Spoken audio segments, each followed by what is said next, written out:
Nadie hubiera imaginado que un indígena de 57 años cambiaría el destino de un continente entero. Pero eso era exactamente lo que estaba por suceder en diciembre de 1531. El protagonista de esta historia no era un conquistador, ni un sacerdote español, ni siquiera alguien con educación. Era simplemente Juan Diego, un hombre que caminaba. Había nacido con el nombre de Cuautla Toatzin en 1474, en un pequeño pueblo cerca de lo que hoy es la Ciudad de México. Creció como cualquier niño indígena de su época. Aprendió a trabajar la tierra, conoció las tradiciones de sus ancestros y vivió una vida sencilla. Cuando tenía 13 años llegaron los españoles. Su mundo cambió para siempre. En 1524, algo extraordinario ocurrió en el corazón de Cuautla Toatzin. Escuchó por primera vez sobre el Dios cristiano, sobre un amor que se entregó en una cruz, sobre una Madre Celestial que intercedía por todos.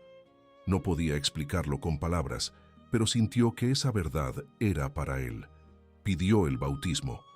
Los frailes franciscanos lo bautizaron con el nombre de Juan Diego, que significa Dios es misericordioso. Desde ese momento, la fe se convirtió en el centro de su existencia. Varias veces por semana, Juan Diego recorría 14 kilómetros desde su aldea Cuautitlán hasta la iglesia de Santiago Tlatelolco.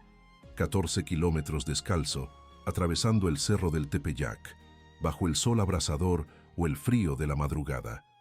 Para él no era sacrificio, era privilegio. Cada paso era una oración. Cada amanecer era una oportunidad de encontrarse con lo sagrado. Su esposa María Lucía había muerto poco después de su conversión. Ahora vivía con su tío Juan Bernardino, también bautizado en una casa modesta hecha de adobe y madera. No tenían lujos, apenas lo necesario para sobrevivir.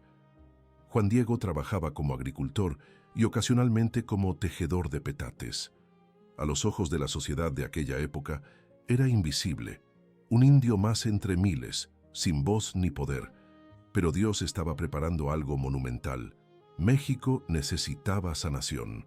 Necesitaba un puente entre el mundo indígena y el español, entre las antiguas tradiciones y la nueva fe. Las tensiones eran enormes.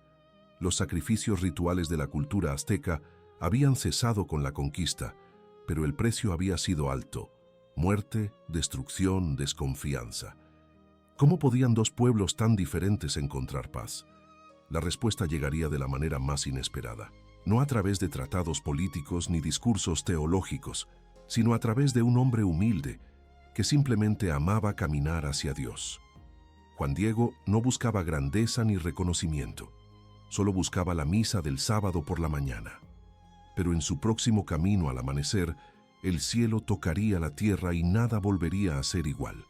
Era sábado, 9 de diciembre de 1531. Juan Diego se despertó antes del amanecer, como siempre hacía. El aire frío de la madrugada mexicana cortaba la piel, pero él estaba acostumbrado. Tomó su tilma, un manto simple de fibra de maguey, y comenzó su caminata de 14 kilómetros hacia la iglesia de Tlatelolco. El sol aún no había salido, y el silencio de la montaña era absoluto. Cuando llegó cerca del cerro del Tepeyac, algo extraordinario sucedió. Juan Diego oyó una música viniendo de la cima de la colina. No era una música común. Era como si cientos de pájaros cantaran en armonía perfecta, una melodía celestial que él nunca había escuchado antes. Él paró. Su corazón comenzó a latir más fuerte. Aquel sonido no era de este mundo. Entonces la música se detuvo, y una voz suave llamó su nombre: Juanito, Juan Dieguito. Era una voz femenina, llena de ternura, hablando en su propia lengua, el náhuatl. Juan Diego subió la colina, con el corazón acelerado. Cuando llegó a la cima, vio algo que sus ojos no podían procesar completamente. Una luz intensa, pero que no lastimaba los ojos. Y en el centro de esa luz, una mujer joven, radiante. Ella estaba de pie sobre las rocas, envuelta en un manto azul turquesa cubierto de estrellas. Su rostro era moreno, sus facciones eran indígenas como las de él. Ella sonrió con una dulzura que Juan Diego nunca había visto en ningún rostro humano. Él cayó de rodillas, no por miedo, sino por una reverencia que brotó naturalmente de su corazón. Sabía que estaba delante de algo sagrado, algo divino. La mujer habló: «¿Sabes, hijito mío, quién soy yo? Yo soy la siempre Virgen María, Madre del verdadero Dios por quien se vive. Yo deseo vivamente que se me construya aquí un templo, para en él mostrar y dar todo mi amor, compasión, auxilio y defensa, pues yo soy vuestra piadosa madre». Juan Diego apenas podía respirar. La Madre de Dios estaba delante de él, hablando con él, un simple indígena. Ella continuó explicando que quería un templo en ese lugar exacto, en el cerro del Tepeyac, donde pudiera acoger a todos los que sufren, a todos los que necesitan consuelo, a todos los oprimidos y afligidos. Y entonces le dio a Juan Diego una misión que parecía imposible. Él debería ir hasta el obispo de la Ciudad de México y contar todo lo que había visto y oído. El obispo necesitaba saber que la Virgen María había elegido ese lugar para estar cerca de su pueblo. Juan Diego sintió el peso de la misión. Él no era nadie a los ojos del mundo. ¿Cómo un indio pobre y sin educación conseguiría una audiencia con el obispo? ¿Cómo convencería a una autoridad tan importante de que había visto a la Madre de Dios? Pero algo dentro de él sabía que no podía negarse. Aquella mujer radiante no estaba pidiendo, estaba confiando. Y Juan Diego, con toda su fe simple, dijo sí. Juan Diego descendió la colina con el corazón acelerado. Sus manos temblaban mientras caminaba hacia la Ciudad de México, donde quedaba la residencia del obispo Fray Juan de Zumárraga. A cada paso, la magnitud de la misión pesaba más sobre sus hombros. Él era apenas un indígena de 57 años, sin educación, sin poder, sin credibilidad. ¿Cómo podría convencer al obispo de que había visto a la Virgen María? Cuando llegó al palacio episcopal, los guardias lo miraron con desconfianza. ¿Un indio pidiendo hablar con el obispo? Eso era inusual, pero Juan Diego insistió con humildad y persistencia. Después de horas esperando, finalmente fue conducido a la presencia de Fray Juan de Zumárraga, un franciscano español conocido por su firmeza y prudencia. El obispo estaba sentado en su sala, rodeado de libros y documentos. Juan Diego se arrodilló. Con voz temblorosa, Juan Diego contó todo. La música celestial en el cerro del Tepeyac, la luz que no lastimaba los ojos, la mujer radiante de rostro moreno y manto azul cubierto de estrellas, las palabras de ella en náhuatl pidiendo un templo en ese lugar. El obispo escuchó en silencio, su rostro indescifrable. Cuando Juan Diego terminó, el silencio en la sala era casi ensordecedor. Fray Juan de Zumárraga no rechazó la historia inmediatamente, pero tampoco creyó. Él conocía casos de personas que alegaban visiones, sueños, experiencias místicas. Como líder de la Iglesia en aquella región tan conflictiva, necesitaba ser cauteloso. Miró a Juan Diego con una mezcla de compasión y escepticismo. «Hijo, vuelve en otra ocasión. Necesito pensar sobre lo que me dijiste. Necesito tiempo para considerar esto con cuidado». Juan Diego salió de aquella sala con el corazón roto. Había fallado. La Virgen María había confiado en él una misión y él no había conseguido convencer al obispo. Mientras caminaba de vuelta a casa, una sensación de inadecuación se apoderó de él. ¿Por qué la Madre de Dios había elegido justamente a él? Un hombre sin elocuencia, sin prestigio, sin nada que pudiera dar credibilidad a su palabra. Ciertamente había personas más importantes, más educadas, más respetadas. Al anochecer, Juan Diego volvió al cerro del Tepeyac, y allí estaba ella nuevamente. La luz, la presencia, el rostro lleno de ternura. Él cayó de rodillas y con lágrimas en los ojos imploró: «Señora mía, hay muchas personas de importancia que el obispo conoce y en quienes confía. Envíe a una de ellas. Ellos creerán en ellas. Yo soy solo un pobre indio. No soy digno de tamaña misión. No soy hombre para esto». La Virgen María sonrió con una dulzura que disolvió todo el miedo de Juan Diego. Ella respondió con palabras que resonarían a través de los siglos: «Hijito mío, hay muchos a quienes podría enviar, pero te escogí específicamente a ti. Vuelve mañana al obispo. Dile nuevamente, en mi nombre, que soy yo, la siempre Virgen María, Madre de Dios, quien te envía. Juan Diego respiró hondo. Ella no había desistido de él, y él no desistiría de la misión. El domingo, 10 de diciembre, Juan Diego volvió al obispo. Esta vez, Fray Juan de Zumárraga lo recibió con más atención, pero también con más preguntas. Quería detalles, quería pruebas, quería una señal concreta de que aquella aparición era realmente de la Madre de Dios y no una ilusión o engaño. Juan Diego prometió buscar esa señal y volvió a casa con el corazón dividido entre esperanza y ansiedad. El lunes, 11 de diciembre, la vida de Juan Diego fue atravesada por una crisis familiar. Al llegar a casa, encontró a su tío Juan Bernardino gravemente enfermo, ardiendo en fiebre. La enfermedad había llegado de repente y con fuerza devastadora. El anciano apenas podía hablar, su cuerpo temblaba, y Juan Diego reconoció las señales de algo serio. Durante toda la noche, Juan Diego cuidó de él, mojando su frente, dándole agua, rezando a su lado. Pero la condición del tío solo empeoraba. Cuando amaneció el martes 12 de diciembre, Juan Bernardino pidió algo a su sobrino. «Ve a buscar un sacerdote. Necesito confesarme una última vez. Necesito los últimos sacramentos». Juan Diego sintió que el corazón se le encogía. Su tío se estaba preparando para la muerte.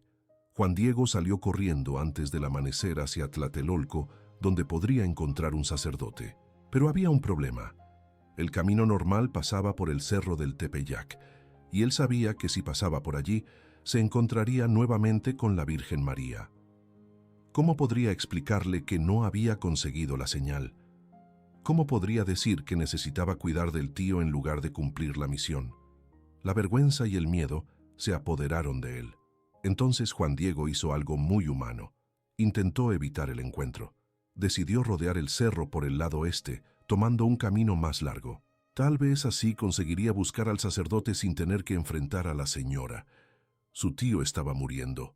Eso era urgente. Eso era real. La misión del templo tendría que esperar. Pero cuando llegó al otro lado del cerro, ella estaba allí. La Virgen María apareció exactamente en el camino que él había escogido para huir. No había forma de evitarla. Juan Diego se detuvo, con la respiración entrecortada, y cayó de rodillas. Antes de que pudiera explicar, ella habló con una voz llena de compasión. «¿Qué pasa, hijito mío? ¿A dónde vas con tanta prisa?» Juan Diego derramó todo. La enfermedad del tío, el miedo a la muerte, la urgencia de buscar un sacerdote, la imposibilidad de continuar la misión en aquel momento. Habló con lágrimas en los ojos, pidiendo que ella comprendiera, que perdonara su debilidad. Y entonces la Virgen María dijo las palabras que se convertirían en el corazón de toda la devoción a Nuestra Señora de Guadalupe. «¿No estoy yo aquí, que soy tu madre? ¿No estás bajo mi sombra y protección? ¿No soy yo la fuente de tu alegría? ¿No estás en mi regazo? ¿Qué más necesitas? No te aflijas ni te preocupes por nada. En cuanto a la enfermedad de tu tío, él no morirá. En este mismo instante, está curado». Juan Diego respiró hondo. En aquel momento, algo cambió dentro de él. No era solo sobre construir un templo. Era sobre confiar completamente, incluso cuando todo parecía imposible. Era sobre saber que, ante cualquier desesperación, él nunca estaba solo. La Madre de Dios estaba allí, presente, cuidando de cada detalle de su vida. Y si el tío estaba curado, entonces era hora de finalmente buscar la señal que el obispo había pedido. Tal vez tú también estés intentando resolver todo solo. Tal vez tengas a alguien en tu familia que necesita un milagro. Deja en los comentarios cuál es el nombre de esa persona. Vamos juntos a pedir la intercesión de San Juan Diego y Nuestra Señora de Guadalupe. La Virgen María miró a Juan Diego con ternura y dijo: «Sube a la cima del cerro, donde me viste por primera vez. Allí encontrarás flores. Córtalas, júntalas y tráelas todas para mí». Juan Diego quedó confuso. ¿Flores? ¿En la cima de aquella colina rocosa y árida? Era pleno invierno mexicano, diciembre, cuando nada florecía en aquella región. Pero él había aprendido a no cuestionar. Apenas obedeció. Subió la cuesta empinada del Tepeyac con dificultad, sus pies descalzos encontrando apoyo entre las piedras. Cuando llegó a la cima, sus ojos no creyeron lo que vieron. Allí, creciendo entre las rocas, había rosas. No eran rosas mexicanas comunes, eran rosas de Castilla, las rosas nobles de España, que nunca habían sido vistas en aquella tierra. Rosas rojas, vibrantes, perfumadas, cubiertas de rocío fresco, como si acabaran de florecer en un jardín real. Era botánicamente imposible. Aquellas flores no existían en México. Incluso si existieran, jamás crecerían en suelo rocoso, sin cultivo, sin agua, en pleno invierno. Pero allí estaban ellas, decenas de ellas, un jardín celestial en el lugar más improbable. Juan Diego se arrodilló y comenzó a cortar las rosas con reverencia, como si estuviera tocando algo sagrado. El perfume era embriagador, real, tangible. Cuando juntó todas las flores que pudo cargar, Juan Diego descendió cuidadosamente la colina. No tenía dónde ponerlas. Entonces abrió su tilma, aquel manto simple de fibra de maguey que usaba todos los días, e hizo de él una especie de bolsa. Colocó las rosas dentro del manto, sujetando las puntas con cuidado. La Virgen María estaba esperando por él al pie del cerro. Ella se acercó y con sus propias manos acomodó las rosas dentro de la tilma de Juan Diego. Tocó cada flor, las organizó con un cuidado maternal, como si estuviera preparando un regalo precioso. Entonces lo miró a los ojos y dijo: «Hijito mío, estas flores son la señal que llevarás al obispo. Dile a él, en mi nombre, que en ellas verá mi voluntad y que deberá cumplirla. Pero escucha bien, no abras tu manto delante de nadie. No muestres lo que llevas dentro de él hasta estar en presencia del obispo. Solo entonces lo abrirás». Juan Diego ató las puntas de la tilma alrededor del cuello, protegiendo las rosas contra su pecho. Podía sentir el peso de ellas, el perfume atravesando el tejido rústico. Era una señal imposible de ignorar. Rosas de Castilla en pleno diciembre mexicano. Rosas creciendo en suelo pedregoso sin cultivo alguno. Rosas que ningún jardín español, por más cuidado que tuviera, conseguiría producir en aquella estación. Era la provisión celestial, la respuesta divina a la duda humana. Él partió hacia la Ciudad de México con el corazón acelerado. Esta vez no había miedo ni inseguridad. Llevaba consigo la prueba que el obispo había pedido. No eran palabras, no era un testimonio que pudiera ser cuestionado. Era algo físico, concreto, milagroso. Mientras caminaba, Juan Diego no sabía que dentro de aquel manto simple había mucho más que rosas. Había un milagro que duraría siglos. Juan Diego llegó al Palacio Episcopal al inicio de la tarde del 12 de diciembre de 1531. Los mismos guardias que lo habían visto antes miraron con desconfianza a aquel indio que insistía en volver. Pero Juan Diego no se sintió intimidado. Pidió con firmeza ver al obispo, diciendo que traía la señal que había sido solicitada. Después de más espera, finalmente fue conducido a la presencia de Fray Juan de Zumárraga. El obispo estaba acompañado de otros sacerdotes y asesores. Todos miraron a Juan Diego con curiosidad y escepticismo. ¿Qué señal podría un pobre indio traer que convencería al líder de la iglesia en aquella región? Juan Diego se acercó, la tilma atada firmemente contra el pecho. Podía sentir el perfume de las rosas atravesando el tejido, pero mantuvo el manto cerrado, exactamente como la Virgen había instruido. Con voz tranquila, Juan Diego contó nuevamente su encuentro con la Virgen María. Habló sobre la música celestial, la luz radiante, las palabras de ella en su propia lengua. Habló sobre el pedido para construir un templo en el cerro del Tepeyac. Y entonces dijo: «Ella me envió a la cima de la colina para recoger flores. Encontré rosas de Castilla creciendo entre las piedras en pleno invierno. Ella misma acomodó estas flores con sus manos y me dijo que las trajera como prueba». El silencio en la sala era pesado. Rosas de Castilla, en el invierno mexicano, en suelo rocoso. Era imposible, Pero Juan Diego no esperó más preguntas. Con reverencia, soltó las puntas de la tilma y abrió el manto delante del obispo. Las rosas cayeron al suelo, una cascada perfumada de rojo y verde, esparciéndose a los pies de Fray Juan de Zumárraga. El perfume llenó la sala instantáneamente, pero nadie estaba mirando las rosas. Todos los ojos estaban fijos en la tilma de Juan Diego. Allí, impresa en el tejido rústico de fibra de maguey, estaba una imagen. La imagen de una mujer joven, de piel morena, vestida con un manto azul turquesa cubierto de estrellas doradas. Sus manos estaban unidas en oración, su rostro inclinado en humildad, sus ojos semicerrados en contemplación. Era la Virgen María, exactamente como Juan Diego había descrito. Fray Juan de Zumárraga cayó de rodillas. Sus manos temblaban, lágrimas corrían por su rostro. Había pedido una señal, y Dios había respondido de una forma que superaba cualquier expectativa humana. No eran solo las rosas imposibles, era aquella imagen que no había sido pintada por manos humanas, que había aparecido instantáneamente en el momento en que las rosas cayeron. Era la respuesta divina a su incredulidad. Los otros sacerdotes también se arrodillaron. Algunos lloraban, otros oraban en voz alta. Todos estaban en shock ante lo que veían. Juan Diego permaneció de pie, sosteniendo la tilma, todavía procesando lo que había sucedido. Él no sabía que aquel momento cambiaría la historia de México y de las Américas. Él no sabía que aquella imagen se convertiría en el símbolo más poderoso de la fe católica en el continente. Él solo sabía que había cumplido su misión. La tilma de Juan Diego estaba hecha de fibra de maguey, una planta similar al cactus, usada por los indígenas para hacer tejidos rústicos. Ese tipo de material tenía una durabilidad conocida, cerca de 20 años antes de deshacerse completamente. Era un tejido común, barato, usado por personas pobres como Juan Diego.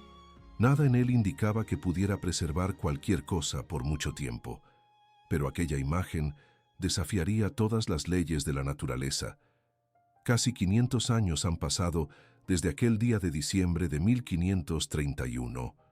La tilma debería haberse vuelto polvo hace siglos, pero hasta hoy la imagen permanece intacta, vibrante, sin señales de deterioro. El tejido nunca fue tratado con ningún tipo de conservante. Estuvo expuesto durante décadas a la humedad, al calor, al humo de velas, al toque de millones de peregrinos, y aún así continúa preservado de forma inexplicable. En 1979, científicos de la NASA fueron invitados a examinar la imagen usando tecnología infrarroja y análisis digital. El Dr. Philip Callahan, biofísico especializado en análisis de pinturas, lideró el estudio. Los resultados dejaron al equipo científico perplejo. No había señales de pinceladas. No había esbozo previo. No había capas de tinta superpuestas como en cualquier pintura humana. La imagen simplemente estaba allí, como si hubiera sido impresa instantáneamente en el tejido. Pero los descubrimientos científicos fueron aún más lejos. En 1929, un fotógrafo oficial del santuario notó algo extraordinario en los ojos de la Virgen en la imagen. Eran demasiado pequeños para ser vistos a simple vista, pero cuando se ampliaban, revelaban reflejos. En 1962, el doctor José Aste Tonsman, ingeniero de sistemas de IBM, estudió esos reflejos usando procesamiento digital de imágenes. Lo que él encontró era imposible. 13 figuras humanas reflejadas en las córneas de la Virgen. Esas 13 personas correspondían exactamente a las que estarían presentes en la sala del obispo aquel día. Fray Juan de Zumárraga, Juan Diego, los asesores, los sirvientes. Era como si la imagen hubiera capturado aquel momento exacto, registrando en las córneas de la Virgen a los testigos de la revelación. Ningún artista del siglo XVI conocía la ley óptica de la reflexión en las córneas humanas. Ese conocimiento solo vendría siglos después. Era una firma divina que ninguna técnica humana podría reproducir. Otro detalle científico dejó a los investigadores sin respuesta. Cuando se mide con termómetros infrarrojos modernos, la superficie de la imagen mantiene una temperatura constante de 36,6 grados Celsius, exactamente la temperatura del cuerpo humano vivo. El tejido alrededor de la imagen tiene temperatura ambiente normal, pero el área donde está la figura de la Virgen permanece calentada, como si hubiera una fuente de calor inexplicable emanando de allí. Las estrellas en el manto azul de la Virgen también revelaron un misterio extraordinario. En estudios astronómicos realizados en el siglo XX, se descubrió que las estrellas están dispuestas exactamente como el cielo nocturno estaba posicionado sobre la Ciudad de México en la madrugada del 12 de diciembre de 1531. No es una representación aproximada. Es un mapa astronómico preciso de aquel momento exacto. ¿Cómo un indio del siglo XVI o cualquier artista de aquella época podría conocer astronomía con esa precisión? El impacto de la imagen de Guadalupe fue inmediato y abrumador. En los 10 años siguientes a las apariciones, entre 1531 y 1541, 9 millones de indígenas se convirtieron al cristianismo. 9 millones. Para ponerlo en perspectiva, eso representa un promedio de casi 2.500 bautismos por día durante una década entera. Era un movimiento de conversión sin precedentes en la historia de la humanidad. ¿Pero qué causó esa transformación masiva? La respuesta estaba en la propia imagen. La Virgen de Guadalupe hablaba el lenguaje de los indígenas de una forma que ningún misionero europeo había conseguido. Ella apareció con rostro moreno, con facciones indígenas. No era una virgen europea impuesta por los conquistadores, era una madre que se parecía a ellos, que los comprendía, que los amaba como eran. Los símbolos en la imagen eran una carta de amor escrita en el lenguaje azteca. La Virgen estaba de pie, pero ligeramente inclinada en postura de humildad y respeto. Usaba una faja negra debajo del vientre, el símbolo azteca de maternidad. Ella estaba embarazada. Para un pueblo que había practicado sacrificios rituales, creyendo que los dioses exigían sangre para mantener el universo funcionando, aquella imagen revelaba algo revolucionario. Dios no pedía sacrificio humano. Él mismo se ofrecía en sacrificio por amor a la humanidad. Las flores en el vestido de la Virgen tenían un significado profundo en la cultura azteca. Cada flor representaba vida, verdad, belleza. El manto azul turquesa era el color usado solo por la realeza azteca, indicando que ella era una reina. Las estrellas doradas mostraban que ella venía del cielo.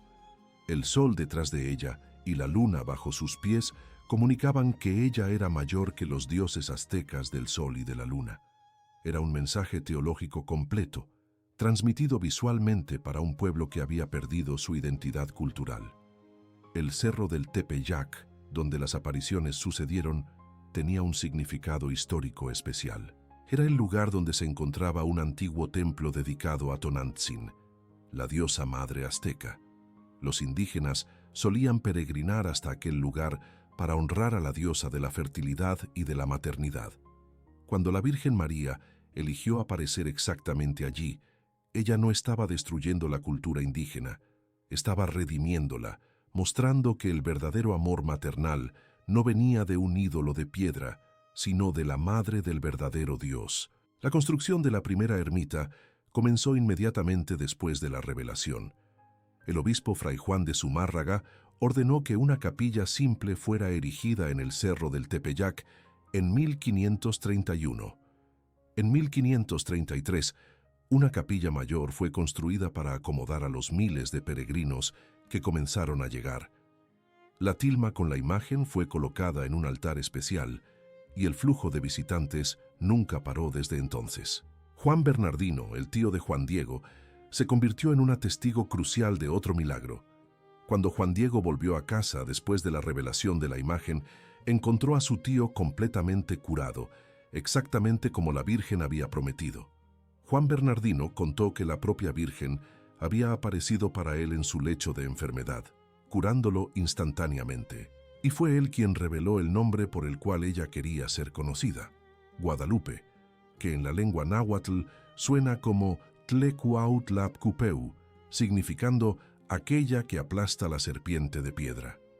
Era una referencia directa al fin de los sacrificios humanos y a la victoria sobre las antiguas divinidades que exigían sangre.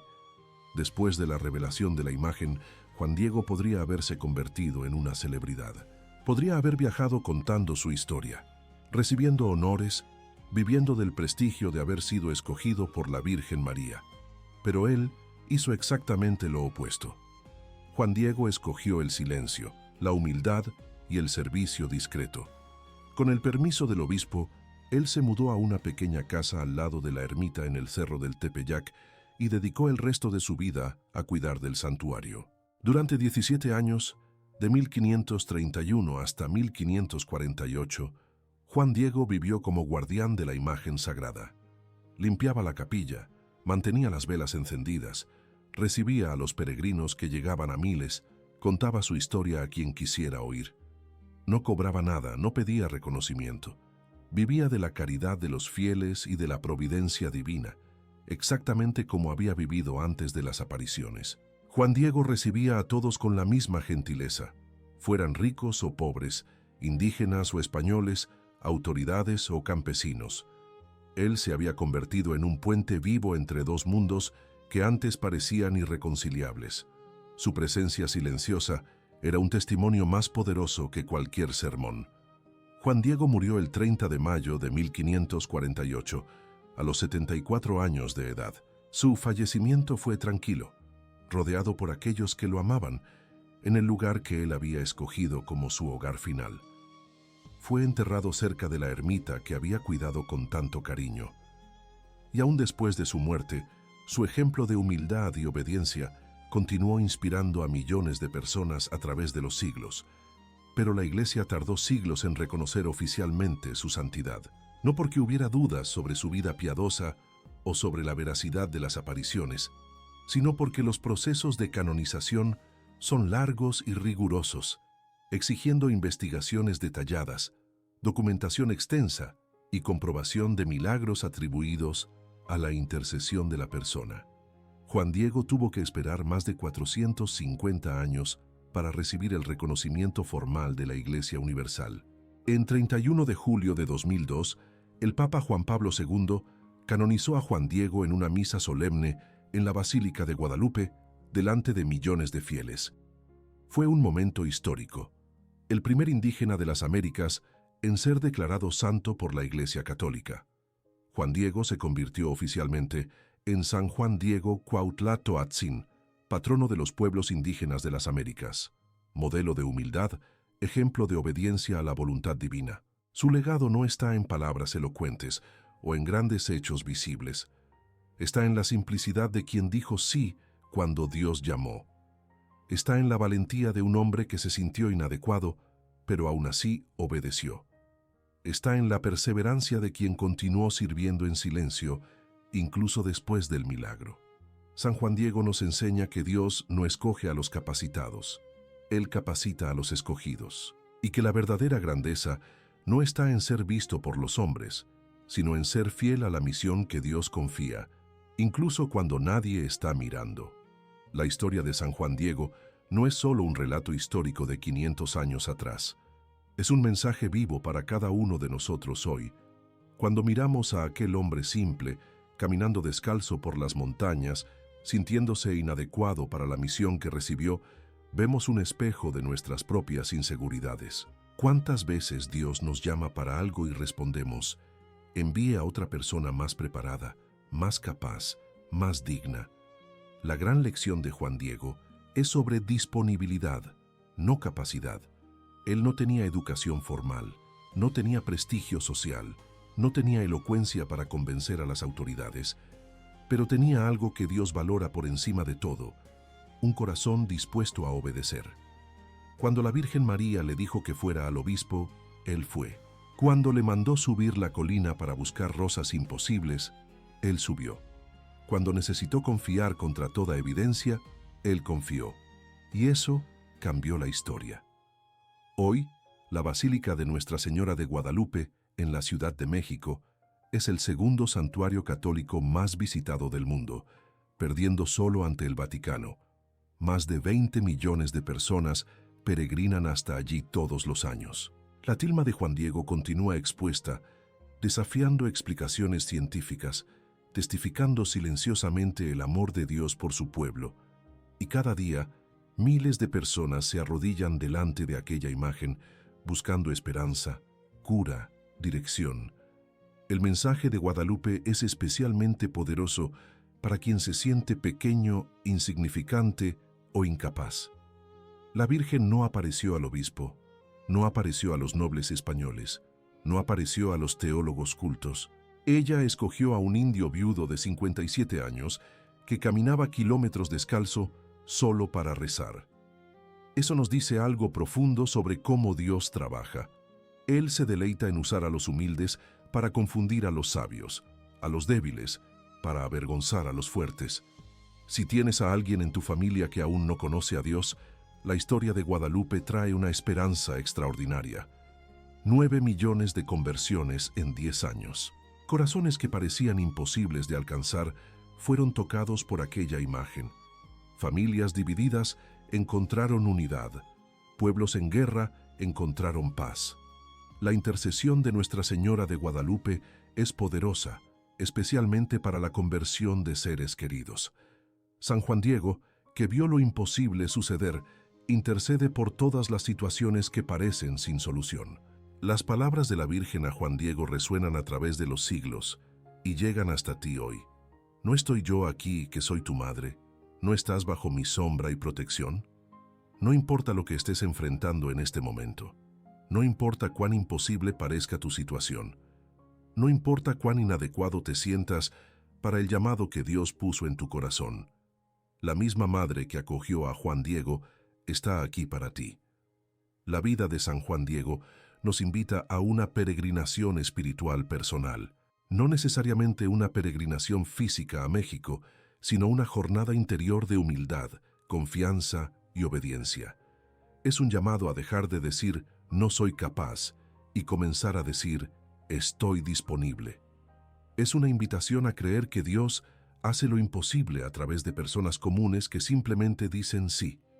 Y es una promesa de que cuando te pones en las manos de Dios, incluso tus inadecuaciones se convierten en instrumentos de milagros. Si esta historia tocó tu corazón, compártela con aquella persona que necesita saber que Dios escoge a los humildes. Y en los comentarios, cuenta, ¿qué parte de la historia de Juan Diego te habló más?